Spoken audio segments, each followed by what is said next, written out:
네, 안녕하세요. 클라우드 서비스와 프로젝트 이야기를 발표하게 된 이기아입니다. 이제 앞선 발표도 저도 같이 봤는데요. 되게 좋은 내용을 많이 발표해 주셔서 저도 많은 참고가 됐습니다. 저는 이제 저에 관련된 소개를 잠깐 먼저 드리면, 이제 목차로는 뭐 제 소개 잠깐 드리고, 뭐 클라우드가 어떤 것이냐, 뭐 클라우드 아키텍처는 어떤 것이고, 고려사항, 그리고 표준 프레임워크를 활용한 쿠버네티스 같은 경우에 맨 마지막은 거의 약간 개발자 얘기라서 코드가 나오고 막 그런 얘기입니다. 그런 얘기이기 때문에 그런 얘기는 그렇게 많이 자세하게 하진 않을 거고요. 혹시 이게 여기 발표 받으시는 분 중에서 나는 코딩이나 그런 걸 좀 하고 싶고 클라우드나 그런 거에 대해서 좀 관심이 많다. 그러면 이 자료를 바탕으로 한번 본인의 집이나 회사에서도 한번 이렇게 해보시는 것도 괜찮을 것 같아서 관련된 정말 실무적인 얘기를 한번 포함시켜 봤습니다. 일단은 저 같은 경우에는 SK 주식회사 CNC에서 한 10년 정도 근무를 했었고요. 올해 하나 시스템 ICT 부분으로 이동을 해서 지금 현재 그쪽에서 일을 하고 있는데, 전 회사에서 클라우드 관련된 프로젝트를 한 3개에서 4개 정도 실제로 개발자로도 일해보고 플랫폼 담당자로, 그러니까 클라우드를 적용하는 주로 적용하는 메인 담당자로도 같이 실제로 프로젝트 같이 해봤거든요. 그래서 클라우드 관련된 프로젝트를 좀 많이 해봤을 때, 내가 보니까 이런 점은 좀 주의해야 될 것 같고, 아니면 이런 점은 좀 더 발전해야 될 거, 이런 점 좀 조심해야겠다. 그런 생각들이 좀 많이 들어서 이렇게 발표를 하게 됐고요. 이제 하나 시스템 ICT 부문으로 와서는 이제 클라우드 프로젝트보다는 클라우드 자체, 플랫폼이죠. 기존에 있던 플랫폼을 만드는 플랫폼 개발 쪽에 좀 관심이 많아서 그쪽에서 하고 있습니다. 그래서 기존의 클라우드를 가지고 프로젝트 하는 부분하고 그 클라우드 자체를 만드는 부분하고 좀 차이가 좀 있더라고요. 그래서 예전에 제가 몰랐던 부분도 많이 알게 되고, 그거에 대해서 옛날에 클라우드 프로젝트를 했을 때는 이런 부분이 있었는데 내가 실제로 플랫폼을 만들다 보니까 이렇게 서로 많은 차이점이 있고 내가 몰랐던 부분을 좀 더 깊이 알 수 있었다라는 그런 부분들을 그런 부분들을 알게 돼서 좀 많은 도움이 되고 있습니다. 일단 클라우드란이라고 적어놨는데, 이게 앞선 발표와 그 장표는 전체적으로 내용은 좀 유사하고 이제 클라우드라고 보시면, 제가 이런 발표 자체를 작년에도 유사한 내용을 했었는데, 이제 올해는 이제 클라우드에 관련되어 있는 프로젝트들이 공공기관 쪽에서 많이 이제 수행되고 하는 거를 좀 느끼고 있는데요.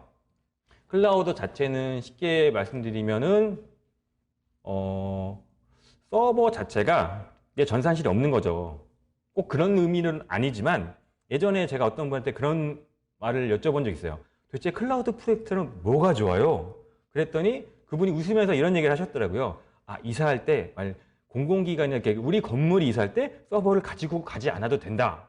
그 말은 많이 공감이 되더라고요. 서버 자체가 내가 갖고 있는 장비가 아닌 다른 쪽에 있는 장비를 쓰는 거기 때문에 그런 부분에서는 이사할 때 좀 편할 것 같아요. 예전에는 서버 장비를 다 뜯어가지고 실제로 다 옮겨가지고 하는 그 장비 옮기는 거 되게 힘든데 그런 부분이 많이 없어진 것 같다. 그런 식으로 약간 농담처럼 얘기를 했었는데, 이제 클라우드는 여러분들이 뭐 AWS다, 넷플릭스다 수많은 얘기를 많이 들으셨잖아요. 그리고 그런 대기업들, 서비스하는 대기업들도 그런 클라우드를 많이 접목하고 있고, 그리고 여기저기 나가도 관련된 사례를 좀 많이 발표하고 있습니다. 그래서 앞서는 클라우드에 대한 장점하고 되게 좋은 얘기를 많이 하셨는데, 저 같은 경우에는 실제로 클라우드 프로젝트를 몇 년 동안 계속 해보면서 아직까지는 좀 많이 힘든 부분이 있다. 어떤 부분이 힘든지, 그리고 클라우드 프로젝트를 직접 하게 되면 그 힘든 부분에 대해서 좀 약간 좋은 얘기보다는 그런 우려되는 부분에 대해서 좀 많이 좀 얘기를 하고자 합니다. 클라우드는 여기 보시는 것처럼 항상 계속 발전하고 있어요. 이게 물론 성장 가능성 있고 어쨌든 클라우드 가는 게 대세라는 건 맞죠. 하지만 그렇다고 클라우드가 아닌 거하고 물론 차이는 있지만, 클라우드 아닌 게 굳이 나쁜 것이냐, 내가 전산시대에서 서버를 운영하신 것이 나쁜 것이냐, 꼭 나쁜 것만은 아니거든요. 그래서 예전에는 이런 서비스 기업들이 클라우드로 많이 전환을 했어요.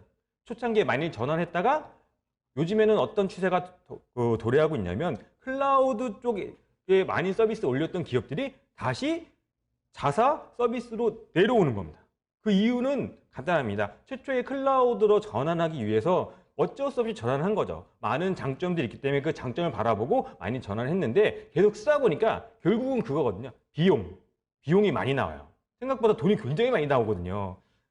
이게 어떤 차이냐면 이제 간단하게 말씀드려서 이게 비용 관련된 것도 굉장히 중요한 부분이니까 제가 전에 회사에서도 클라우드에 그러니까 기존에 있던 레거시 시스템, 기존에 있던 시스템들을 클라우드로 옮기는 사업도 같이 해봤거든요. 근데 가장 큰 문제는 비용이었습니다. 지금 따지면은 왜 그런 얘기를 말씀드린 게 신규로 들어가는 게 스타트업이나 신규로 들어가는 사업들 같은 경우에는 비용이 굉장히 적죠. 그래서 예전에도 클라우드는 항상 비용이 싸다 그런 식으로 접근을 했거든요. 왜냐하면 그게 가장 프로젝트를 시작하기에 가장 굉장히 중요한 요소니까 일단 싸니까 해보자. 그게 가장 좋은 얘기긴 하거든요. 하지만 생각보다 비용이 많이 듭니다. 왜 많이 드냐면 그러니까 신규 시스템 말고 기존에 있던 시스템 같은 경우에는 기존의 시스템은 서버 비용도 다 샀잖아요. 서버도 샀고 지금 나가는 건 인건비, 뭐 전기세, 관리비 그 정도만 나가는 거죠.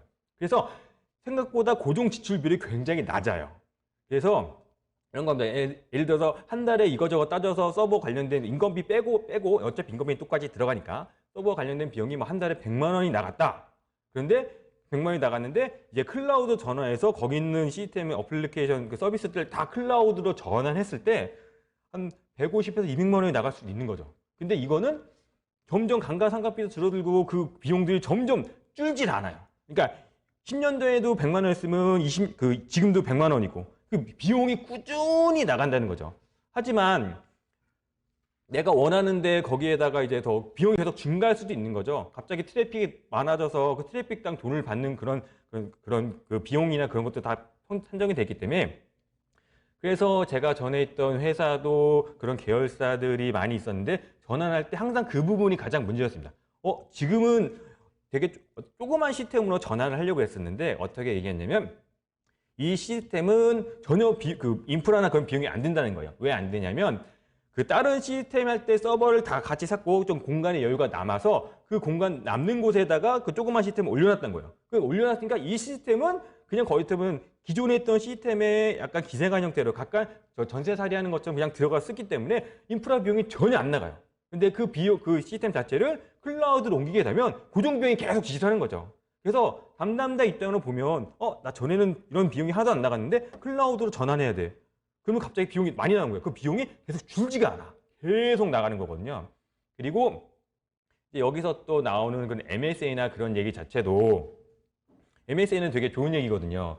MSA는 이제 분산 환경에서 각각 원하는 시스템으로 만들고 DB도 분리하고 그런 식으로 분리해서 하게 되면 되게 좋은데 문제는 어떤 거냐면 일단 레거 시스템 기준으로 계속 말씀드리는데 대부분 왜냐면 시스템들이 다 기존에 있던 시스템들 클라우드 전환하는 사례가 굉장히 많거든요. 아마 지금 그런 담당자분들도 클라우드로 당장 전환하려면 신규 시스템을 클라우드로 만드는 것보다는 기존에 있던 시스템을 클라우드 전환하는 걸 많이 생각하실 거예요. 그렇기 때문에 기존 시스템이 클라우드에 맞게 개발된 건 아마 대부분 아닐 겁니다. 그렇기 때문에 클라우드에 맞게 개발하려고 그러면 전면 재개발해야 돼요.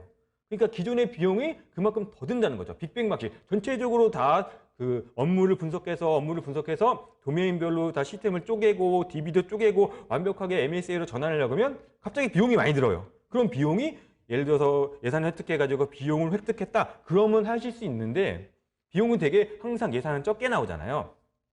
그래서 이제 약간 그런 공공기관도 그렇지만 계열사나 그런 제가 했던 그런 대기업에 있는 계열사들도 그런 비용들은 갑자기 나오지 않기 때문에 저도 예전에 클라우드 이렇게 전환하는 그런 사업이나 그런 걸 담당하면서 그런 얘기 많이 했거든요. 이 조그만 사업을 가지고 적은 비용으로만 전환을 해보자 했는데 공수가 너무 많이 드는 거예요. 그래서 비용이 굉장히 많이 들거든요. 그래서 그 해당 담당자들은 일단 돈이 없다. 그리고 인프라 비용도 계속 많이 나간다. 그렇기 때문에 전환이 쉽지 않았습니다.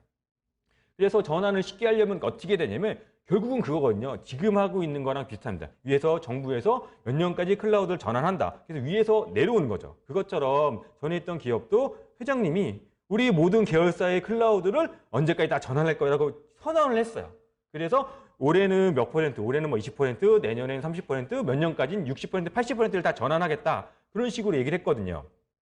전환하는 게 있어요. 그러면 담당자들은 어쩔 수 없이 다 전환하는 거죠. 가장 전환하는 게 가장 간단한 방법은 그대로 리프트 앤 시프트, 아까 전에 발표 장표로 나오겠지만 그냥 들어서 옮기는 겁니다. 이아스 형식으로 그냥 옮기는 거거든요. 근데 그렇게 그냥 들어서 옮기는 것 자체도 기존의 환경이 많이 바뀌기 때문에 굉장히 그것도 비용이 좀 많이 소요되는 거거든요. 그래서 비용이 많이 소요되는데 그렇게 되면 이제 장점이자 단점이라고 할 수 있던 것도 그런 거 있잖아요. 기존에 있던 시스템을 들어서 내가 클라우드로 옮긴다. 그러면 그 옮길 때 항상 그런 게 따라오는 거거든요. 그냥 시스템을 옮기니까 어떤 게 따라오냐면 기존에 쓰던 와스나 그런 상용 라이센스들 있잖아요. 아마 5년, 10년 굉장히 오래된 시스템들은 그 라이센스가 다 만료가 됐을 거예요. 라이센스가 다 만료가 됐을 때 그 만료된 라이센스를 새로 갱신하는 거죠. 새로운 걸 사는 거죠. 새로운 걸 사가지고 그런 시스템들을 다 차곡차곡 다 옮기는 겁니다. 그래서 저도 그렇게 옮기는 작업을 했었는데 옮기는 작업할 때 제가 맡은 시스템이 3개였는데 3개 중에 2개는 성공하고 1개는 실패를 했어요. 왜 실패를 했냐면 기존에 있던 상용 와스를 다른 상용 와스 자체를 바꾼 거죠. 와스 자체를 바꾸니까 옛날의 방식은 서블릿 방식에 있는 건 다 전환이 됐는데 그 EJB 방식으로 되어 있는 와스 같은 경우에는 그거를 이제 와스 자체를 바꿔버리니까 전환이 잘 안 되는 거예요. 그래서 그거를 막 고민하고 여기 다른 분들도 전문가나 그런 걸 다 얘기를 해봤지만 생각보다 쉽지가 않아서 그걸 일단 포기를 했어요. 이거는 전환이 안 되겠다. 그래서 그건 빼고 나머지 2개만 전환했습니다. 이 얘기는 뭐냐면 기존에 있던 시스템들을 그냥 이아스나 그냥 클라우드라고, 이아스도 클라우드라고 할 수 있죠. 그걸 다 전환했을 때 아마 다 그런 걸 고려하실 거예요.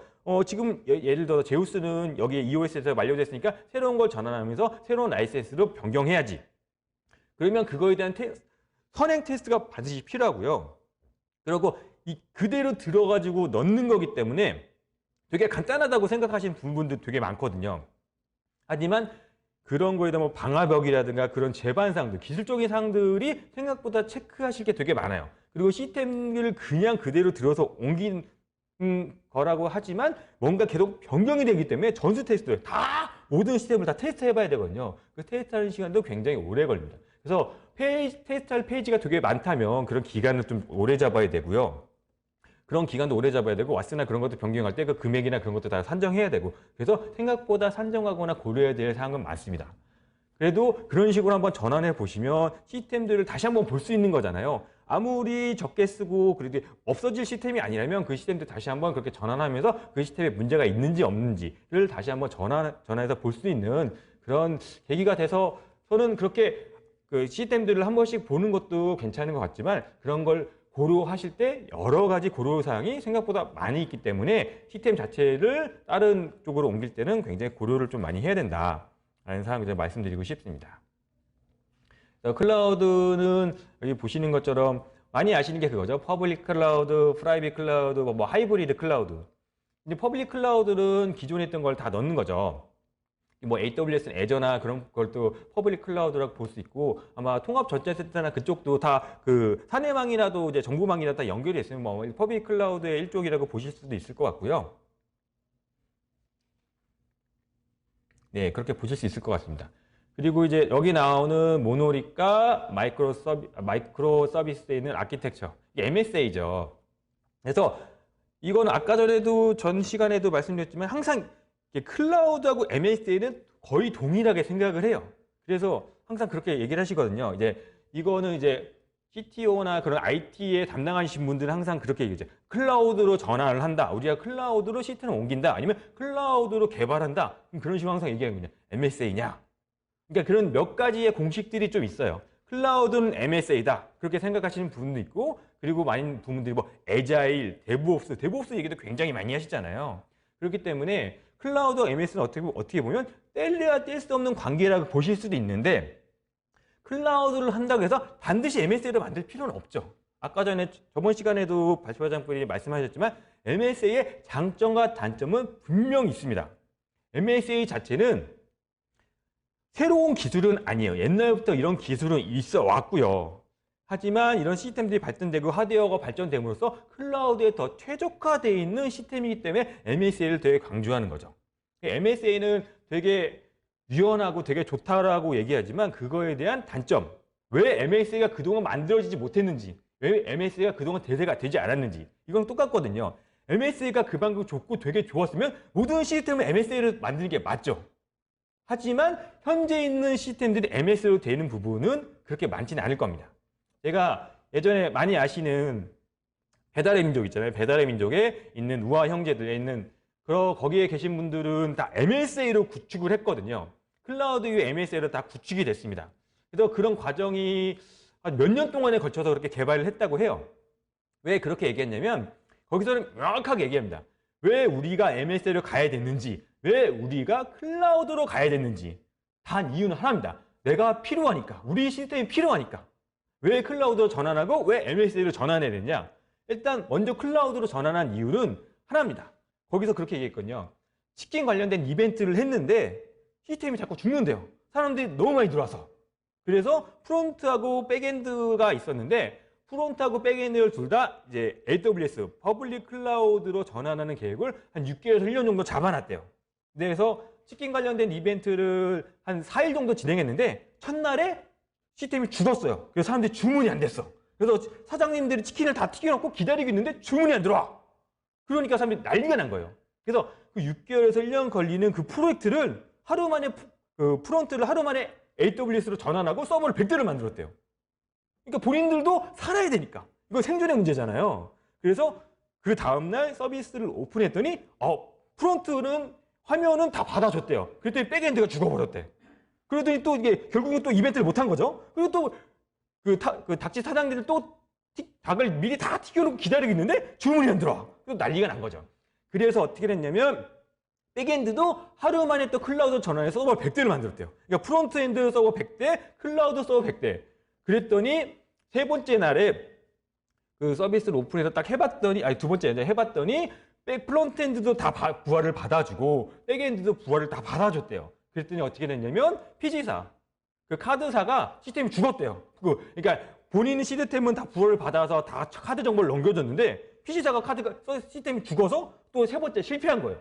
근데 기가 막히게도 마지막 날에 카드사도 어떻게든 서버를 막 증설해가지고 그 부하를 견뎌서 그런 그 치킨 이벤트가 정상적으로 다 돼서 다 행복하게 다 끝났다라는 얘기를 했었거든요.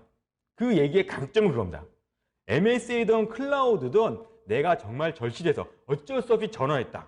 클라우드 전환하는 건 그런 이벤트나 부하를 처리하기 위해서 전환한 거고 MSA를 전환한 거는 그겁니다. 기존에 있던 시스템들이 되게 오래되고 새로운 요구사항은 계속 들어오고 그 새로운 요구사항을 계속 개발을 해줘야 새로운 서비스가 계속 개발해줘야 그 사람들이 그 서비스를 계속 쓰잖아요. 그리고 새로운 서비스가 들어와야 그걸로 계속 수익을 벌죠. 돈을 벌잖아요. 그 돈을 벌기 위해서 빠른 서비스를 개발해서 배포하기 위해서 MSA로 간 거죠. MSA로 가기 위해서는 기존에 있던 레거시 시스템들 다 재개발해야 돼요. 그럼 갈아엎는 거죠. 그러면 이제 그것은 경영진, 윗선의 가장 중요한 판단들이 필요한 거죠. 내가 당장의 이익을 봤을 때는 새로운 서비스를 만들어서 계속 붙이는 게 당장의 돈을 버는 거거든요. 근데 궁극적으로 넓게 큰 관점에서 봤을 때는 그게 도움이 안 돼요. 왜냐면 기존에 있던 시스템에 계속 부하를 주는 거기 때문에. 그래서 거기서는 어떻게 결정했냐면 그런 식으로 얘기를 하시더라고요. 기존에 있던 새로운 서비스를 잠깐 중단하고 기존의 시스템을 다 갈아엎는 걸 결정하셨대요. 그리고 힘들게 결정해서 완벽한 MSA로 전환을 해서 지금은 다 전환해가지고 문제없이 다 쓰고 있다. 그 얘기 즉슨 내가 목구멍에 내가 진짜 죽을 것 같고 이 서비스를 하지 않으면 우리 회사는 살아남을 수 없다. 그렇기 때문에 MSA로 전환한 거죠. 물론 그 MSA로 전환할 때 그런 경영진의 의지와 그런 기술력을 갖고 있는 분들의 노력이 만큼 많이 들어간 거죠. 하지만 이거는 본인들이 실제 사업을 하고 있는 서비스 업체 얘기고요. 정부와 있는 그런 공공기관은 또 얘기 약간 다르잖아요. 그래서 예를 들어서 우리 있는 기존에 있던 시스템들을 다 분석해가지고 MSA나 그런 걸로 만들겠다라고 얘기하면 또 굉장히 더 다른 얘기죠. MSA는 그러니까 일단은 제가 말씀드린 건 제 경험의 한정에서 말씀드리긴 하는데 MSA는 분산환경이기 때문에 굉장히 시스템이 좀 복잡합니다. 쉽지가 않아요. 그래서 제가 있던 MSA 프로젝트라고 부르는 클라우드 프로젝트들은 DB까지 완벽하게 분리를 하지 못했어요. DB는 하나로 쓰고 하나나 두 개, 아니면 물리적인 DB는 하나로 쓰고 계정만 나눠서 그렇게 쓰는 방식으로 썼거든요. 그 얘기 즉슨 뭐냐면 데이터베이스 자체를 분리하는 것은 굉장히 많은 기술적인 요소들이 소요가 됩니다.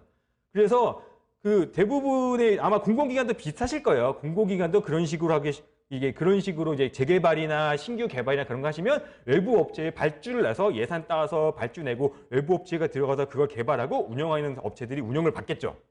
그래서 저도 SI를 많이 했기 때문에 외부에 있는 외부 개발자들 많이 보고 그런 개발자들과 같이 그 프로젝트 개발하고 이렇게 넘어갔는데 생각보다 개발자에 있는 수준들이 그렇게 제가 봤던 수준들이 그렇게 많이 높진 않았어요. 그러니까 그 도메인을 이해하는 지식이나 그런 것도 그런 거지만 그런 기술 수준이 굉장히 생각보다 그렇게 높진 않았습니다. 그 높지 않았던 게 무슨 말씀이냐면 클라우드나 MSA로 넘어가기 위해서는 기술에 대한 허들, 기술이 기존에 있던 기술과 완전히 많이 다릅니다.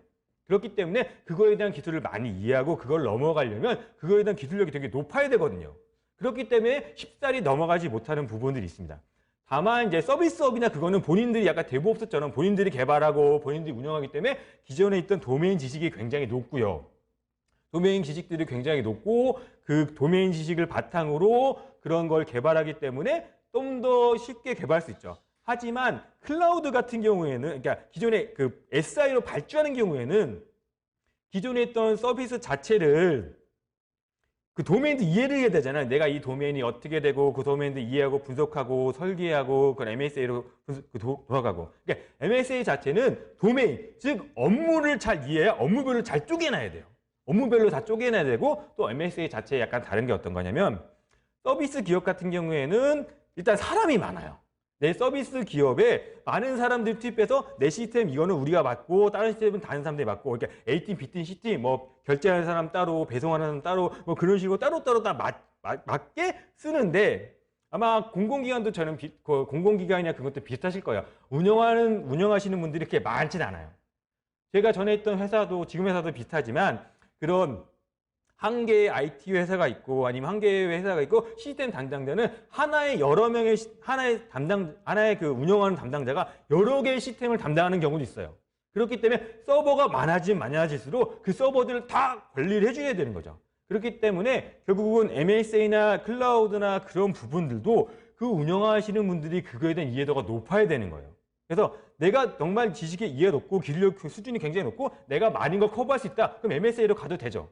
그렇지만 내가 기존에 있던 시스템들이 뭐 한 명의 담당자 여러 개의 시스템을 관리해야 되고 여러 개의 시스템에 운영하는 사람이 한정적인데 갑자기 MSA 시스템에 가서 갑자기 기술 스택이 너무 많이 바뀌었어. 그래서 굉장히 여러 개의 기술들이 확 들어오면 그분들도 그걸 새로운 걸 또 공부하셔야 되거든요. 도메인은 알아도 기술이 굉장히 바뀌면 그것도 이해하기 되게 힘들어요. 그것도 뭐냐면 내가 개발팀이 개발을 하고 그 시스템을 넘겨줬어요. 운영팀이 시스템을 봤잖아요. 운영팀은 또 중간중간에 그 시스템들을 개발하고 유지보수하고 계속 발전해 나가면서 가야 되는데 그러려면 내가 했던 기술을 가져가는 게 가장 좋은데 그 기술이 갑자기 확 커졌어요. 내가 모르는 기술들이야. 근데 그걸 가지고 내가 운영을 해야 돼. 그게 또 굉장히 난감하거든요. 가장 좋은 거 개발하셨던 분들이 운영이 가장 좋죠. 서비스 기업은 그렇게 되잖아요. 사람들이 많고 내가 있던 시스템을 계속 내가 쓰니까. 하지만 이런 SI로 발주하고 그거를 이제 그러니까 개발팀 따로 있고 운영팀 따로 있고 개발하는 회사 따로 있고 운영하는 회사 따로 있고 그런 식으로 나눠져 있던 부분은 이런 기술 스택이나 그런 게 나눠지면은 굉장히 좀 힘들 수도 있습니다.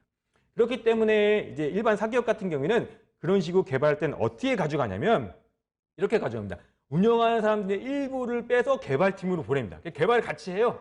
개발을 같이 해서 그런 걸 좀 배우고 그런 걸 배워서 그런 걸 익숙해서 그 시스템이 오픈할 때 그 개발을 같이 했던 사람이 그대로 운영팀이 계속 되는 거예요. 그래서 제가 전에 했던 시스템들도 이제 MSA로 개발해가지고 생겨 넘어갈 때 어떻게 했냐면 운영자를 새로 뽑았어요. 운영자를 새로 뽑아서 새로운 기존에 있던 운영자를 보내야 되니까 개발팀으로. 기존에 있던 운영자를 그 단기간에 사람들 잠깐 모아서 한 몇 달, 뭐 6개월, 7개월 동안 간단히 운영을 할 수 있도록 잠깐 만들어주고 그리고 메인 운영자 몇 명 있겠죠. 메인 운영자 있고 나머지 그 사람들은 그쪽에 운영을 맡기고 기존에 있던 운영자를 개발팀이 모여서 같이 개발하는 거예요. 같이 개발해서 그런 걸 다 배우는 겁니다. 왜냐하면 이거 같은 게 사기업이기 때문에 그런 건 어느 정도 유동적으로 가능한데 공공기관은 그건 아마 계약에 따라서 다 나눠져 있을 거예요. 그렇기 때문에 그런 것도 이런 걸 도입하려고 하시면 좀 고려를 좀 많이 해보셔야 돼요. 단순히 우리는 클라우드로 기존의 시스템을 클라우드 올려서 MSA로 다 쪼개가지고 나가면 운영도 잘 되겠지. 그렇게 생각하시면 그런 그 제만상이 없으면 갑자기 운영으로 들어왔을 때 운영자가 나 이거 모르겠어요. 이런 기술 모르겠어요. 나 모르는 건데 어떻게 해야 되지? 그런 얘기가 나올 수 있거든요. 그렇기 때문에 그런 걸 고려할 때 초창기부터 운영까지 고려해서 이런 기술 스택으로 운영하는 운영자나 그런 예상되는 사람들에게 이게 운영할 수 있는지, 단순히 기술 지원하는 부분이 아니잖아요. 그걸 실제로 보고 운영하고 개발하고 어느 정도 계속 지속적으로 발전해 나가야 되기 때문에 그런 부분까지 고려할 필요는 있다. 그래서 MSA가 만능은 아니다. 그런 얘기 하는 거고요. 또 제가 예전에 봤던 그 세미나 중에 어떤 게 있었냐면 인상 깊었던 게 있었는데, 기존에 있던 시스템은 무조건 MSA로 다 쪼개래요. 그래서 MSA를 억지로 쪼갰대요. 그랬더니 그분이, 새로운 분이 딱 와서 보니까 MSA끼리 서로 수남천조가 돼가지고 이건 너무 억지로 쪼개는 거야. 그래서 기존에 있던 MSA 또 다시 모노리스를 하나로 합쳤대요. 그 얘기 뭐냐면 MSA가 좋다, 모노리스 한 큰 통이 좋다, 그런 의미가 아니고요. 어떻게든 뭐든지 잘 만들면 좋은 거다. 새로운 기술이 다 무조건 좋은 것도 아니고 낮은 옛날 기술이 다 나쁜 것도 아닙니다. 내가 그 기술을 얼만큼 잘 활용하느냐, 얼만큼 잘 쓰느냐. 형상관리 같은 부분도 기존에 있던 SVN이 너무 나빠서 우리는 기술 무조건 쓸 거예요. 그건 맞는 얘기는 아니거든요. SVN이든 기술은 거기에 맞춰서 최소한 제대로 쓰면 그게 제대로 쓰면 그게 제일 좋은 거고요. 깃 같은 경우에는 SVN이나 그런 기능들이 없고 이거를 더 많이 쓰면 더 좋은 게 많기 때문에 글로 전환을 한 거지, 깃을 제대로 쓰지도 못하고, SVN이나 기존의 시스템을 제대로 쓰지 못하고 그거를 넘어간다. 그런 건 좀 아닌 것 같습니다. 그렇기 때문에 항상 얼마나 잘 그 기술을 활용하고 잘 쓸 수 있는지에 대한 거를 한번 판단해 보시고 그런 거에 대한 기술 스택을 잘 고려를 해야 된다라고 보실 수 있겠습니다. 여기 그런 민첩성, 혁신성 이런 얘기 되게 많이 나오는데, 이거는 아까 전에 전문 발표할 때도 비슷하고 그것 때문에 약간 비슷한 얘기입니다. 항상 좋은 면만 있지도 않고 항상 나쁜 면만 있지도 않습니다. 그렇기 때문에 MSA나 그런 걸 도입하실 때는 가장 중요한 건 도메인이다. 어떤 도메인별로 쪼개야 되는지. 그리고 이제 MSA는 도메인하고 비슷하긴데 이건 그거랑 똑같거든요. 내가 쓰는 도메인, 내가 쓰고 있는 시스템은 그 담당자에게 합쳐줘야 돼요. 그래서 내가 예를 들어서 결제 시스템이 두 개 있는데 팀이 따로따로 있어. 이 결제 시스템을 도메인별 하나로 합치려고 그래. 그럼 그 팀도 합쳐야 돼요. 팀하고 시스템하고 같이 가야 되는 거거든요. 두 팀이 있는데 시스템 하나다? 그렇게 갈 수는 없습니다. 이게 제보업상 약간 비슷한 건데 이건 문화기 때문에 내가 시스템 만든 팀은 한 팀이어야 되는 거죠. 그래서 실제로 그런 MSA나 그런 걸 쪼갤 때도 한 시스템에 맞는 팀은 하나가 되는 거죠. 그래서 예를 들어 결제 시스템이 두 개 있으면 결제 시스템 하나로 도메인을 합쳐서 합치려고 하면 팀을 실제로 합칩니다. 합쳐서 같이 운영하는 그런 게. 그래서 MSA나 데브옵스랑 비슷하게 그 도메인별로, 업무별로 팀도 운영하는 팀도 각각 다 존재해야 된다. 그런 얘기입니다. 그래서 예전에 쿠팡도 이제 MSA를 쓰거든요. 쿠팡에서 MSA 전화했던 하셨던 분이 얘기를 듣는데, 기술적인 문제도 물론 있지만 MSA 전화하는데 되게 오래 걸렸대요. 왜 오래 걸렸냐면 결국 그거대요. 부서 간의 아레나, 이 시스템, 이 서비스는 누구 거냐, 어떤 부서가 이 서비스를 가져갈 거냐에 따라서 네가 가져가냐, 내가 가져가냐, 네가 내고 가냐, 그러니까 그 시스템을 어떤 부서에서 담당할 거냐에 따라서 계속 나눈다는 거예요. 결국 업무 나누기를 하는 거거든요. 명확하게 업무 나누기를 해야 MSA를 할 수 있는 거죠. 그렇기 때문에 시스템하고 업무하고 그 사람은 같이 간다라고 보시면 될 것 같아요. 그래서 우리는 MSA를 한번 도입해 보고자 하면 그 해당 업무를 명확하게 분석해서 이 업무는 어떤 부서의 사람들하고 어떤 부서의 운영자가 할 건지를 좀 명확하게, 그거부터 명확하게 돼야 그 업무 변이로 시스템을 쪼갤 수 있는 거죠. 어떻게 보면 기술 이전에 업무를 명확하게 해야 된다라고 보실 수 있겠습니다. MSA 도종, 과제 이렇게 많이 나오는데, MSA는 분산형이기 때문에 트래픽이나 그런 것도 생각을 해봐야 되고, 여기 많은 얘기가 있습니다. 그리고 관리자도 한 명이 아니고 여러 명이 있어야 된다. 이제 일단 MSA는 시스템이 많아지는 거기 때문에 일단 사람이 많아야 돼요. 왜 그 말씀 드리냐면, 저도 기존에 있던 시스템에서 MSA를 많이 쪼개면서 그런 프로젝트 했을 때 결국 운영자가 늘어나요. 근데 운영자는 좁게 있고 MSA는 싸다. 어떻게 사람을 줄일 수 있으니까 못 줄여요. 제가 보기엔 줄이기 힘듭니다. 못 줄인다는 건 아니지만 그럼 한 사람이 많은 걸 커버해야 돼요. 왜냐면 시스템이 커졌는데, 그러니까 서버는 더 논리적으로 서버는 더 많아졌는데 사람은 동일해. 그럴 수는 없거든요. 그러면 결국은 덩치가 커지는 거예요. 내가 100이라는 시스템을 10으로 이렇게 쪼갰어. 10개로 쪼갰어. 그럼 시스템이 10개 서버 10개 생기는 거잖아요. 예전에는 100이라는 서버가 하나 있으면 100이라는 서버를 10으로 10개 쪼개면 서버가 10개가 생기는 거죠. 그러면 한 명이 시스템 하나를 담당하냐, 한 명이 10개를 담당하냐, 이게 굉장히 다른 얘기가 될 수 있거든요. 그렇기 때문에 그런 것까지 좀 고려하고 결국은 MSA나 클라우드나 그런 걸 도입하기 위해서는 그런 사람들이나 그런 것들 좀 고민을 해서 향후에 이걸 시스템을 많이 쪼개면 서버가 늘어나기 때문에 그거에 대한 사람이 더 충원할 건지 아니면 한 사람이 다 커버할 수 있는 양인지를 아마 판단을 하시긴 좀 당장 힘들겠지만 그런 부분도 한번 고려를 한번 해봐야 된다. 야, 무작정 MSA는 시스템 업무는 똑같잖아. 업무는 똑같고 서버만 늘어나는 게 무슨 상관이야 라고 할 수 있지만 실제적으로 기술적인 문제나 그런 것도 있기 때문에 그런 걸 많이 고려를 하실 필요는 있습니다. 여기는 뭐 MSA 관련된 얘기, 뭐 디버깅이나 그런 거 다 힘들다. 이런 얘기도 되게 많거든요.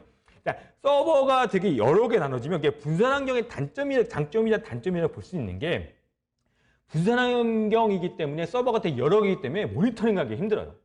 예전에는 서버 하나만 보면 모니터링 탔는데 서버가 여러 개야. 10개를 다 모니터링 해야 되잖아요. 여러 개를 자체를. 그리고 로그도 예전에는 하나의 서버의 로그만 보면 되는데 이제 서버가 다 여러 개 분산되면 분산되는 서버에 대한 모니터링이나 그런 걸 다 해줘야 돼요. 그러니까 기존에 있던 방식하고 분산된 환경의 방식은 많이 다릅니다. 그렇기 때문에 기술 스택도 많이 다르고요. 그래서 쉽게 MSA나 그걸 쉽게 도입하지 못하는 거예요. 그런 많은 도입점이 있기 때문에 그런 걸 찾아보셔야 되고요. 이 장표는 아마 여러분들 관심 있는 분들은 많이 보셨을 거예요. 마틴 파울러는 되게 유명하신 분이 기존에 있는 모놀스 다니는 환경과 분산 환경에 대해서 약간 도표를 그려놓으신 거거든요. 어떤 도표냐면 그겁니다.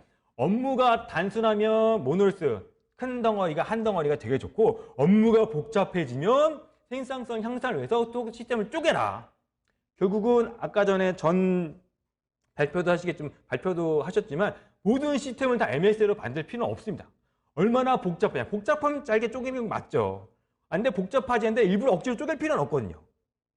그렇기 때문에 이런 거를 그런 시스템 업무의 난이도 아니면 시스템의 복잡도에 따라서 이렇게 나눠줄 필요도 있다. 그래서 우리는 이 시스템이 되게 단순하고 뭐 그런 건데 아니면 부하도 별로 없고 그런 시스템 억지로 나눌 필요는 없고요. 아니면 이 시스템은 대국민 서비스야. 사람들이 너무 많이 들어와.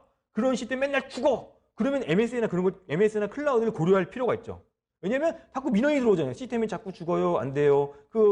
뭐 아시겠지만 아까 전에 말씀드린 뭐 코로나 그 백신 관련된 그런 그 예약하는 사이트도 계속 죽었잖아요. 죽어서 그런 부하나 그런 분산시키기 위해서 클라우드 전화하고 막 그런 거 하셨을 것 같은데 그런 것처럼 그런 거 똑같습니다. 우한 형제들도 MSA로 전환하고 클라우드 전환하는 이유가 결국 그거거든요. 시스템이 자꾸 죽어요. 부하가 많이 와. 그런 거 똑같거든요. 근데 부하가 별로 없는 시스템이야. 이걸 굳이 클라우드로 전환한다? 굳이 MSA로 바꾼다? 그럴 필요가 있을까? 하는 그런 의문은 또 가질 필요는 있죠. 그래서 모든 걸 다 클라우드, 모든 걸 다 MSA로 바꾸실 필요는 없다. 그래서 업무 난이도랑 그런 걸 좀 분석해 볼 필요가 있다라는 걸 한번 말씀드리고 싶습니다.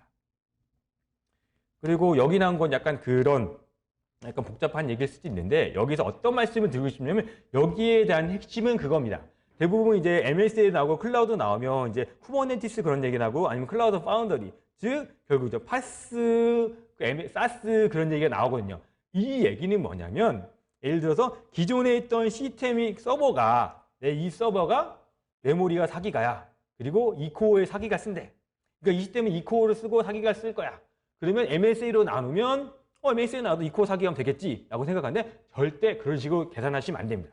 그게 어떤 거냐면 이 자체는 여기에 나오는 얘기는 뭐냐면 서버가 많아지면 많아질수록 생각보다 쓰는 메모리랑 CPU 용량을 굉장히 많이 쓴다. 왜 많이 쓰냐면 기본적으로 메모리나 CPU 먹는 양들이 있습니다.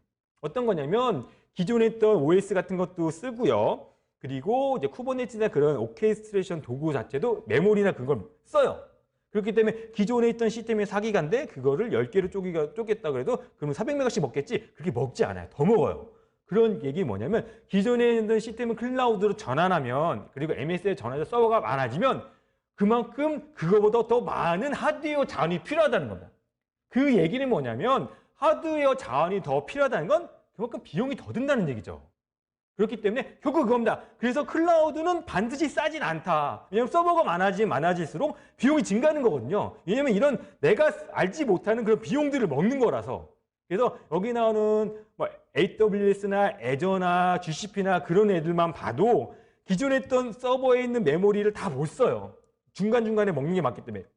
그래서 60%, 70%밖에 못 쓰기 때문에 기존에 있던 서버를 많이 쪼개질수록 굉장히 그거에 대한 기존에 있던 그 용량들을 더 산정해야 돼요. 그래서 이게 그 문제가 뭐냐면 서버 자원 같은 경우에는 대부분 클라우드는 그렇게 계약을 하잖아요. 쉽게 얘기하면 이제 그 스타트업 같은 경우에는 그렇게 클라우드는 그런 식의 얘기거든요. 쓸 만큼 내면 돼요. 그 말이 맞죠. 근데 스타트업 같은 경우에는 그러겠죠. 우리가 시스템이 되게 작았어. 서비스가 되게 작아서 처음에는 비용을 한 100만 원만 내다가 사람들이 막 몰려. 그래서 점점 서버를 늘려. 그래서 뭐 한 달에 1,000만 원, 1,000만 원, 1억 뭐 그렇게 돈을 낼 수가 있죠. 하지만 정보 시스템 같은 경우에는 예산이라는 게 있잖아요. 내가 예를 들어서 이 시스템을 막 봤을 때 기존 예산을 100만 원을 받았어. 근데 사용자들이 굉장히 많아졌어요. 그런데 100만 원 예산으로 인프라가 다 해결이 안 돼. 써보니까 한 200만 원까지 올려야 시스템 부하를 견딜 수 있어. 그럼 100만 원이 더 드는 거잖아요. 그때 추가로 예산을 더 받아야 되는 거죠. 그래서 제가 전에 했던 시스템도 마찬가지로 B2B, B2C 그런 애들은 기본적으로 SI나 그런 거 발주를 하시잖아요. 발주를 하실 때 그런 식으로 계산하거든요. 용량 산정을 하죠.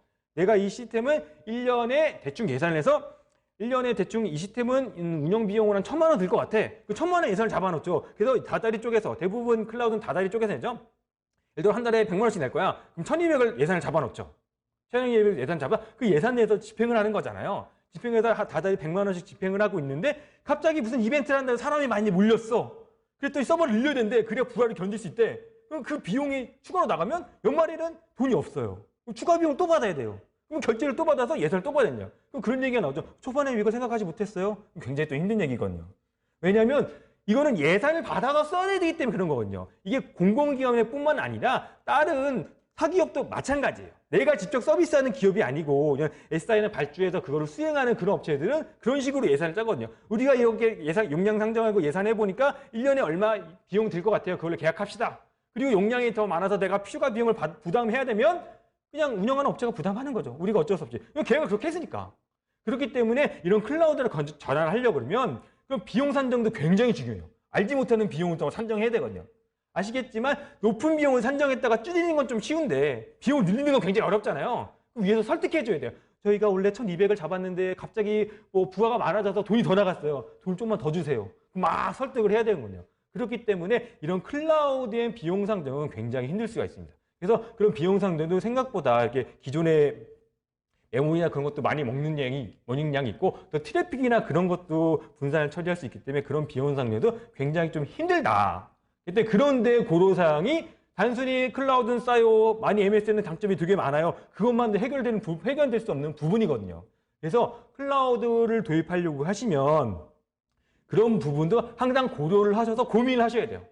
갑자기 비용이 늘면 어쩌지? 아니면 갑자기 상들이 많이 써서 그렇게 되면 어쩌지? 그런 것도 고민을 좀 하실 필요가 있죠. 그리고 아시겠지만 클라우드 자체도 이제 장애나 그런 거에 항상 무관할 수는 없거든요. 장애가 되게 민감한 문제잖아요. 근데 생각보다 클라우드의 장애는 없다고 할 수는 없어요. 아무리 훌륭한 AWS도 장애가 있고요. 예전에 몇 년 전에 애저에서 장애가 한번 크게 나서 정확한 건 아닌데 제가 알기로는 미국의 3분의 1인가의 그 애저 쓰는 시스템이 멈췄대요. 그러니까 웬만한 시스템 다 안 되는 거죠. AWS도 장애 나서 예를 들어서 그 한국 리전하고 도쿄 리전이 있는데 그렇게 장애 나면 서버를 2개로 분산해야 되거든요. 2개 되는 거야. 서버 한국 리전에도 쓰고 도쿄 일본 쪽에도 동일한 시스템 2개 올려놓고 한국 서버가 에러 장애 났으면 도쿄 서버 접속해서 쓰는 거죠. 그런데 대부분 그렇게 안 써요. 왜냐면 비용이 2배로 나가는 거거든요. 내가 만약을 위해서 비용을 2배로 낼 수는 없잖아요. 대부분 그렇게 잘 안 쓰시죠. 정말 중요한 시스템이고 얘는 절대 죽어서는 안 돼. 그럼 2배를 쓸 수 있죠. 근데 그걸 2배를 쓰는 부분은 제가 알기로는 크게 많지는 않을 거예요. 그래서 예전에도 AWS 한국 리전이 죽었을 때 굉장히 많은 서비스들이 또 안 됐어요. 그러니까 왜냐면 클라우드는 계속적으로 발전하고 패치도 굉장히 많이 하거든요. 그렇기 때문에 장애 요소도 생각보다 되게 높습니다. 그래서 그런 장애 요소도 생각을 하셔야 돼요. 예전에 제가 전했던 회사도 네트워크에 장애가 나가지고 대부분 시스템이 다 죽었어요. 그래서 한 반날 정도도 장애 복구가 안 됐거든요. 답이 없어요. 그냥 안 돼요. 그래서 간단하면 어떻게 확인하냐면 클라우드에 올라온 시스템들 A 시스템 들어갔는데 안 돼. 그럼 B 시스템 보면 B 시스템 시스템 안 돼. 그런 거죠. 클라우드 뭔가 장애가 났다. 해결하는데 굉장히 오래 걸립니다. 굉장히 간단하게 해결할 수 있지만 오래 걸리면 오래 걸릴수록 그만큼 피해가 가는 거거든요. 그런 것도 고려를 해보셔야 돼요. 그래서 클라우드는 장점도 많지만 그 수많은 단점도 있다. 그래서 뭔가 항상 내가 좋은 점만 바라볼 수는 없고 그런 안 좋은 점에 그런 것도 바라보셔야 돼요. 제가 알기로는 통합 전산 센터는 그것도 이제 서버가 그 센터가 하나만 있는 것도 아니고 그런 것 때문에 여러 개의 센터로 나눠져 있는 걸 알고 있거든요. 그렇기 때문에 예를 들어서 이제 클라우드 전환을 하려고 하면 한 개의 센터만 있는 게 아니고 이 센터가 장애가 됐을 때 다른 센터로 전환할 수 있는 거나 그냥 장애 복구는 어떻게 되는 것인지 그런 것도 한번 확인해 보셔야 돼요. 여기서 이제 저희 나온 게 레거시에서 클라우드로 전환한 사례에 대해서 여기 나오는데, 그래서 어떤 것들을 확인해야 되는 거냐, 그런 것들에 대해서 지금 나오고 있습니다. 어떤 것들을 확인해야 되냐면, 그럽니다. 기존에 있던 건 리프트 앤 시프트를 그냥 들어서 옮겼어요. 그래서 말씀드렸지, 되게 예전에 오래된 시스템을 새로운 시스템 옮기면서 어떤 것들을 변경했냐면, 아까 전에 말씀드린 것처럼 와스의 EOS에 되는 와스 버전을 변경했고요. 그리고 와스를 하나 통일하면서 와스를 바꿨어요. 와스 하나 통일해서 와스를 바꾸고, DB도 DB 버전 바꾸고요. DB는 대부분 DB는 다른 DB로 쉽게 못 옮기죠. 그래서 그 DB는 기존 동일한 DB의 버전만 올리고, 그리고 JDK 버전도 최신 버전을 대부분 옮겼어요. JDK 버전도 오래되면 막 5년, 10년 된 시스템들은 JDK 버전이 되게 낮거든요. 그래서 그 낮은 버전들을 최신 버전, 1.8이라든가 그런 버전을 다 옮겼어요. 옮기면 어떻게 되면 결국 테스트를 해야 되잖아요. 전수 테스트하고 기존에 다 옮겨가는지 못 가는지 그런 거 테스트를 합니다. 테스트를 하는데, 아까 전에 말씀드렸처럼 EJB 기반의 자바 2 기반에 있는 시스템들은 그거를 와스를 바꾸니까 얘가 제대로 동작을 하지 않아요. 그래서 그 디버깅도 막 열심히 찾아봤는데 아무리 봐도 모르겠어. 그래서 제가 그 전환하는 직접적인 기술적인 담당을 했었는데, 제가 직접적으로 코딩하면서 전환을 했거든요. 그래서 이것도 찾아보고 저것도 찾아보고 도저히 안 돼서 그 관련된 EJB 잘 하시는 분들을 막 불러다가 그걸 테스트를 해봤어요. 근데 저는 이런 전환 자체는 되게 단기간에, 그때 2달인가 만에 세 개 시스템을 전환하는 거라서 되게 힘들었거든요. 그래서 그런 시스템들 막 전환하면서 확인을 해보니까 그거 안 되겠어. 그래서 이 시스템 버리고. 그리고 자바 같은 경우에도 자바 시스템을, 자바 버전을 옮길 때 어떤 점을 주의해야 봐야 되냐면, 기존에 있던 예를 들어 자바만 이루어진, 예를 들어 표준 프레임워크나 뭐 그런 자바로 이루어진 시스템들만 딱 전환하면 크게 문제는 없을 것 같은데, 왜냐면 대부분 자바 같은 게 하이원성이라는 거 보장하는데, 그거 말고 서든 파티 솔루션을 쓰는 경우가 굉장히 많죠. 뭐 리포팅 툴이라든가 여러 가지 툴들이 있잖아요. 그 서든 파티 솔루션을 쓰는데, 이 서드 파티 솔루션이 그 어떤 예를 들어 JDK 1.6에 돌아가는 솔루션이 있었는데 JDK 1.8에서는 동작을 하지 않아. 그런 경우에는 전환을 못 하는 거죠. 그럼 버전을 그대로 가야 되는 거예요. 그런 자바 버전 바꾸는 것도 굉장히 이슈가 있을 수 있거든요. 실제로 제가 그 자바 자바 2 그러니까 서블릿 하시고 그 자바 그 엔터프라이즈 자바 빈 부분을 전환할 때도 뭐가 있었냐면, 그게 자바가 1.4 버전인가 그랬을 거예요. 그걸 1.8인가 그걸 버전 옮기는데, 너무 JDK 버전의 옛날 버전이다 보니까 그 버전 옮기는데 그 자바에서 쓰는 API들이 없어졌어요. 이렇게 새로 만들어야 돼. 그러니까 기존적으로 기존의 시스템을 옮겨봤더니 동작을 하지 않아. 그걸 새로 개발해야 되는 거예요. 그러니까 되게 난감한 거예요. 물론 시간이 많고 뭐 여유가 있고 사람이 많으면 다 전환을 했겠죠. 하지만 단기간에 전환했는데 그거를 저 혼자 다 전환하려면 그 소리도 너무 큰 거예요. 그래서 기존에 있던 시스템들을 정상적으로 동작하지 않고 그런 많은 부분들에 대한 이유가 있었습니다. 그래서 대부분은 JDK 버전 하이원성을 보장한다 하지만 옛날 버전들, 뭐 1.4 버전 쓰는 것도 있는 걸로 알고 있거든요. 1.4, 1.5, 1.6 그런 버전들은 1.8이나 자바 11 버전이나 그런 식으로 넘어가게 되면 기존의 쓰던 API 버전들이 아예 없어져요. 디플리케이티드라 그래가지고 이건 언젠가 없앨 거야 그런 얘기가 나오는 게 아니고, 버전이 많이 바뀌면 API가 그냥 완전 사라져요. 그래서 기존에 있던 코드 자체가 동작을 하지 않아요. 새로 개발해야 되는 거잖아요. 새로 개발해야 된다는 건 어떤 걸 의미하냐면, 테스트를 다시 엄청 빡세게 해야 되는 거죠. 소스 코드 자체를 바꾸는 거잖아요. 내용을 수정하는 거기 때문에 전체적으로 다 확인해 봐야 되는 거죠. 그래서 그거는 굉장히 유용한 부분 중에 요소 하나입니다. 그래서 이거는 간단하게 테스트를 할 수 있죠. 어떻게 테스트하냐면, 기존에 있던 로컬 환경에다가 개발 환경을 구축했을 거잖아요. 그런 환경들을 한번 옮겨보면 됩니다. 그래서 환경 묻혀가지고 이렇게 다 해서 옮겨봤어야 되는데, 이게 문제가 뭐냐면 전에 말씀드렸다시피 클라우드 전환을 위해서 이게 그 탑다운 방식으로 몇 퍼센트 전환하고 내려왔기 때문에 옮겨서 테스트할 여유 시간이 없었어요. 그래서 옮길 때 그랬죠. 가장 오래되고 가장 잘 안 쓰는 시스템들을 선정했어요. 그래서 그걸 옮기는 걸로 했어요. 그러다 보니까 시스템들 영향도 낮지만 되게 시스템이 오래 했어요. 제가 했던 시스템들이 한 10년 정도 됐고요. 운영자가 한 4-5번 바뀌었어요. 그래서 새로운 운영자분이 오셨는데 그분이 그렇게 얘기를 하셨거든요.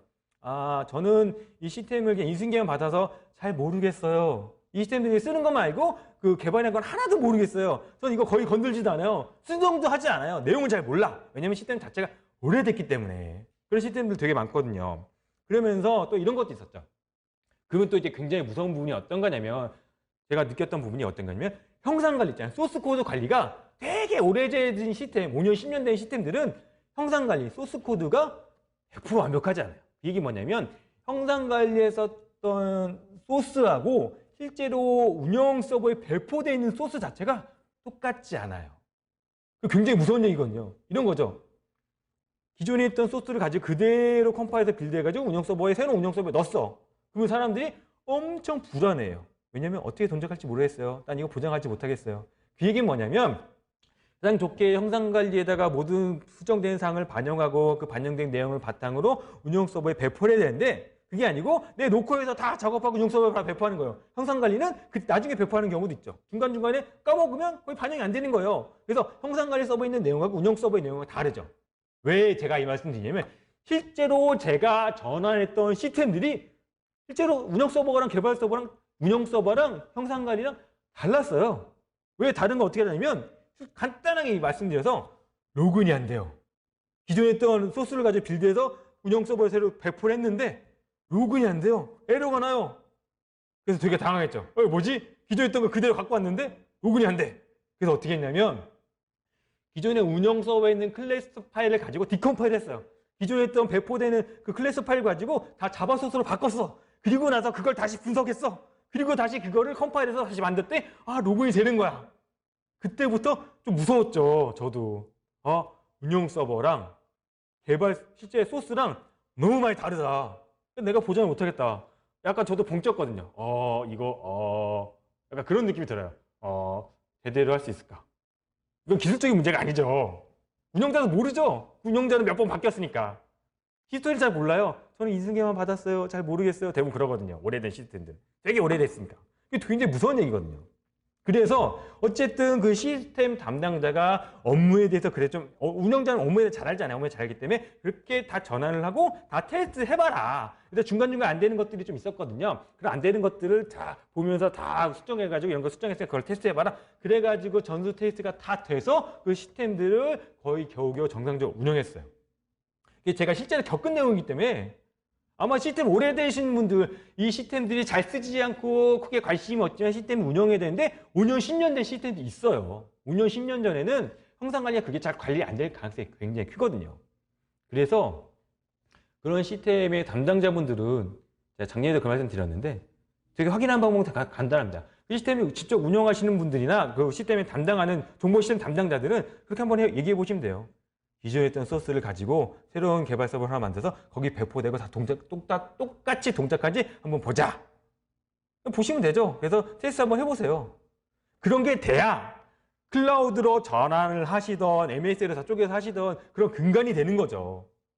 그게 안 되고 운영 서버에 있는 소스 내용하고 형상 관리의 소스 내용하고 믿지 못하겠다. 그러면 방법은 되게 간단하죠. 재개발하셔야 돼요.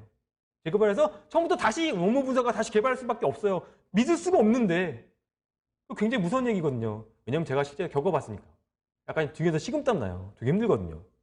그런 건 시스템이 오래된 시스템일수록 그런 가능성이 되게 크고 그런 가능성이 크기 때문에 이런 재개발이나 그런 거 할 때 데브옵스 툴체인, 그러니까 배포 파이프라인이나 그런 것 자체를 어떤 식으로 만드냐면 그렇게 만드는 거거든요. 이게 클라우드에 대한 강점 중에 하나가 뭐냐. 부분 배포를 못하도록 막아요. 예전에는 운영 서버에 있는 내용하고 형상 관리 있는 내용하고 다를 수 있는 이유가 뭐냐면 부분 배포가 가능하거든요. 뭐 HTML 하나, 클래스 파일 하나 바로 배포하고 그다음 재기동하면 바로 반영되는 거잖아요. 클라우드 같은 경우에는 그게 안 돼요. 클라우드가 그게 안 된다는 게 대부분 컨테이너 시켜가지고 하나로 패키징해서 파일을 하나로 배포하는 부분이 되게 많기 때문에 그렇다고 엄밀히 따져 부분 배포 못할 수 있는 건 아닌데 부분 배포하는 건 엄청 빡세요. 몸좀 되게 힘든 부분이거든요. 그래서 대부분 통배포라는 거죠. 다 컴파일러가 하나의 파일, 자르 파일이나 와르 파일로 배포를 하는 거기 때문에 형상 관리 내용을 그대로 배포하기 때문에 형상 관리에 반영을 하지 않으면 운영 서버나 개발 서버에 반영이 되지 않아요. 그렇기 때문에 형상 관리는 내용하고 개발 서버나 운영 서버 내용이 100% 동일하죠. 그런 측면을 봤을 때는 저는 클라우드 전환하는 것도 굉장히 큰 이점이다 라고 보실 수 있죠. 그래서 오래된 시스템은 한번 그 의심하실 필요가 있어요. 오래된 시스템들 얼마나 잘 커밋하고 얼마나 잘 반영이 되어 있는지 한번 대부분이 좀 안 돼 있을 가능성이 크다. 그리고 아시겠지만 운영 담당자가 계속 바뀌고 운영하는 업체들이 계속 바뀌고 운영하는 사람들이 계속 바뀐다면 인수인계가 제대로 안 될 가능성이 되게 크고요. 그렇기 때문에 그런 시스템들은 그런 부분을 굉장히 세심하게 보셔야 돼요. 왜 그렇게 보셔야 되냐면 이 시스템 자체를 클라우드나 MSA로 전환을 하려고 하시면 그런 부분들이 걸리기 시작하는 거거든요. 에즈이즈 분석하려면 아시겠지만 업무 분석도 해야 되지만 시스템 분석도 해야 되거든요. 시스템 분석하려면 가장 큰 문제가 뭐냐? 시스템 직접 봐서 운영 시스템 직접 보시는 것도 있지만 소스 분석도 하셔야 되거든요. 이 시스템을 내가 어떻게 사용하는지 모르겠다. 그럼 소스로 들어가서 소스에 대한 로직을 보고 분석을 역으로 분석할 수도 있거든요. 근데 운영 서버에 있는 로직하고 형상 관리 있는 로직하고 다르다. 예, 굉장히 힘든 얘기죠. 예, 그런 얘기도 있고요. 여기 나오는 게 솔루션의 라이센스 정책. 이거는 약간 그 솔루션마다 약간 다를 수 있는데 클라우드 같은 경우에는 대부분 이제 그 메모리나 CPU나 하드웨어 자체의 자원을 공유하는 방식이잖아요. 그러니까 물리적인 자원을 위에 가상화 시스템을 얹어가지고 내가 예를 들어 그런 거 얘기하잖아요. 뭐 0.1코어, 0.5코어, 메모리도 이렇게 뭐 몇백 메가 그런 식으로 나누잖아요. 근데 물리 서버 같은 경우에는 딱 물리적으로 정해졌잖아요. 1코어, 2코어, 그 다음에 메모리 뭐 몇 기가. 근데 이거는 쪼개져 있어요.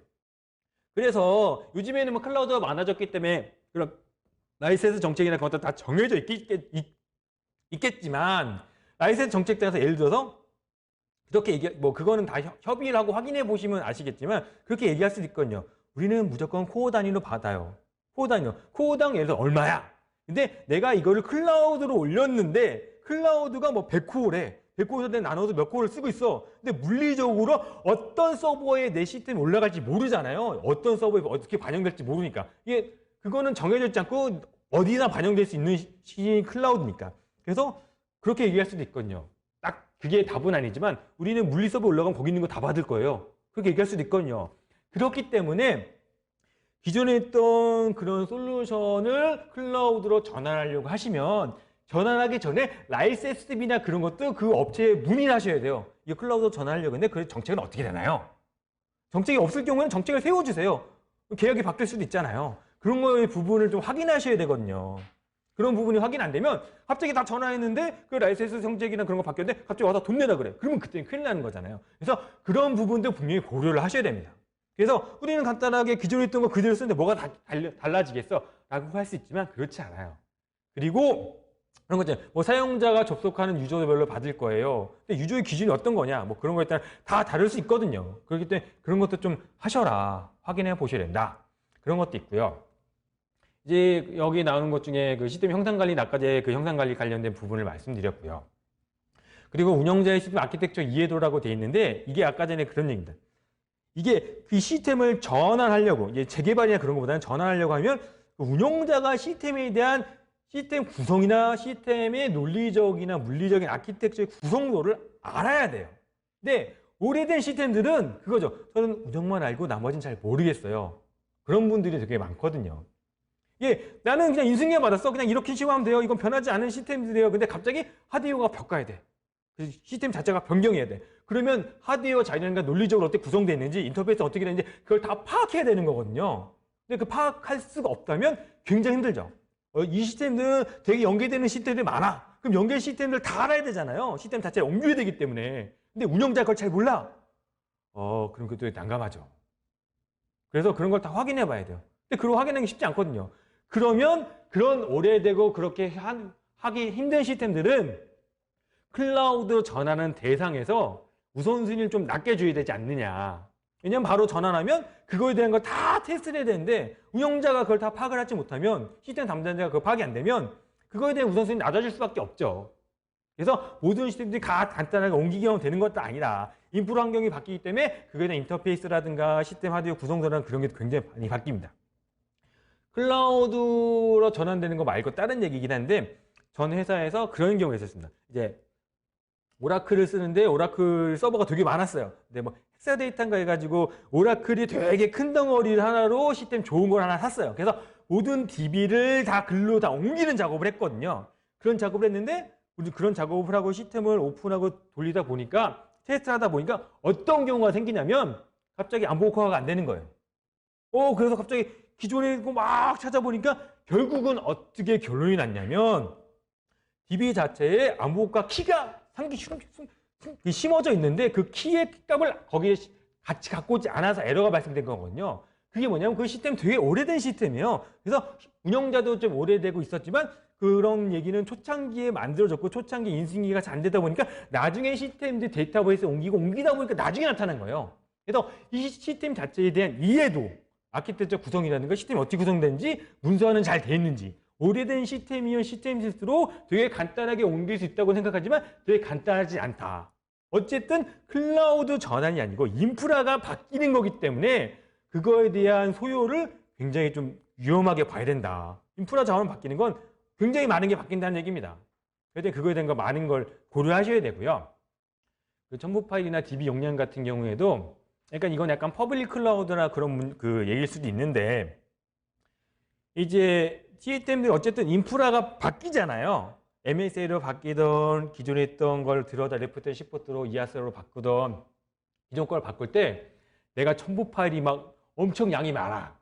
그리고 첨부 파일 양이 많거나 그러면 그거를 복사하고 옮기는 시간도 고려를 하는 거죠. 컷오프라 그래가지고 이제 그거죠. 아까 전에 그 금융 얘기하셨지만 우리는 언제부터 시스템을 내려서 그 다음에 시스템 오픈할 거예요. 그건 기간 산정해야 되잖아요. 예를 들어서 오늘부터 시스템을 내려가지고 한 5일이나 10일 있다가 오픈할 거예요. 뭐 그렇게 오픈을 안 하겠죠. 대부분 예를 들어서 오늘 저녁 6시에 시스템을 내려서 내일 아침 8시에 오픈할 거예요. 그 기간을 잡잖아요. 기간을 잡을 때 고려사항 중에 하나가 첨부 파일 용량이 얼마 되는지 DB 용량이 얼마 되는지 용량이 너무 많아. 오래 걸려. 왜 오래 걸리냐면 가장 간단한 건 그거죠. 잘 아시겠지만 데이터 센터나 그 서버에 직접 가서 USB나 외장하드 가서 꽂아서 하드로 복사하는데 넘기는 거예요. 그게 제일 빠르죠. 예전에 그런 얘기 있었거든요. 네트워크 다닐 때는 하드디스크나 디스크 넘겨가지고 위에 던지는 게 더 빠르다. 왜냐면 네트워크 트래픽이 오래 걸리니까. 근데 클라우드나 그런 부분에 대해서는 트래픽이 한정돼 있을 수 있거든요. 뭐 나만 쓰는 게 아니기 때문에 내가 예를 들어 뭐 10메가다 100메가다 그걸 100메가 나 혼자 쓰는 건 아니잖아요. 나눠 쓰는 거잖아요. 그렇기 때문에 거기서 최대한 쓸 수 있는 용량을 산정하고 그런 용량에 복사하는 시간까지 고려를 해야 된다. 그래서 이걸 대충 산정해서 봤더니 얼마나 오래 걸린지 아니면 그런 그 첨부 파일이나 그거를 안 쓰는 첨부 파일, 오래된 첨부 파일 미리 옮기던지 하는 전략을 좀 세워야 됩니다. 그러니까 컷오프 전략에 그런 것도 필요하거든요. 그냥 옆에서 옆으로 옮기는 게 아니기 때문에 그런 전략도 많이 필요하다라는 부분, 그런 여러 가지 부분을 고려해서 클라우드 전환을 MES로 전환하는 전환 자체를 고려하셔야 됩니다. 이거는 이제 차세대나 그런 것도 마찬가지고 다 비슷하지만 클라우드 같은 경우에는 좀 더 네트워크나 그런 트래픽이나 그런 것들 고려해야 된다라는 부분을 보시면 될 것 같습니다. 여기서 뭐 도커나 그런 얘기는 여기 보시는 거 한번 보시면 되겠고요. 여기는 보신 얘기에 이게 실제적으로 이제 클라우드를 어떻게 구성하는지에 대한 얘기가 나오는 거거든요. 그래서 이렇게 실제로 쿠버네티스 기반의 그 클라우드를 어떻게 구성하고 하는 얘기가 나오는데 이거는 이제 진짜 개발적으로 관심 있으신 분들 한번 해보고 싶으신 분들은 이게 핸즈온 방식으로 만들어져 있기 때문에 해보시면 되고요. 그래서 다양한 환경에 걸쳐 가지고 이렇게 만들었어요. 그래서 여기 나오는 기준은 표준 프레임워크의 샘플 게시판을 그러니까 단순한 게시판을 기준으로 만든 거거든요. 그 표준 프레임워크의 샘플 게시판은 CRUD만 있는 간단한 게시판이고요. 스프링 그 기반의 표준 프레임워크가 만들어졌고 기존에 있던 방식이 여러 가지 배포 방식으로 만들었어요. 어떤 방식이냐면 기존에 있던 와르 파일을 컨테이너 시켜서 배포하는 방식, 기존에 있던 그 표준 프레임워크에 대한 스프링은 스프링 부트로 전환해가지고 배포하는 방식, 여러 가지 방식으로 만들어서 기존에 있던 방식이 어떻게 다 클라우드나 그쪽으로 전환되는지에 대해서 이렇게 나눠놨습니다. 그래서 이거는 뭐 상세하게 설명드릴 건 아닌 것 같고 이거에 대해서 그 관심 있으신 분 되게 상세하게 적어놨거든요. 그래서 이걸 가지고 한 번씩 따라 해보시는 것도 나쁘지 않을 것 같습니다. 그래서 이렇게 보시면 어떻게 이렇게 전환하고 실제로 클라우드가 이렇게 진행된다라고 이렇게 보시면 될 것 같아요. 그래서 클라우드에 있는 툴이나 그런 것도 이렇게 많이 쓰고 있다라고 이런 여러 가지 툴들을 활용하는 측면이 있다 그렇게 쓰는 거고요. 네, 그리고 여기에 참고 문헌을 보시면 여기에서 이런 여러 가지 참고 문헌을 보셔서 제가 이제 만든 장표에 대한 참고 문헌들이 여기 있거든요. 그래서 이런 참고 문헌을 참고하시면 될 것 같고요.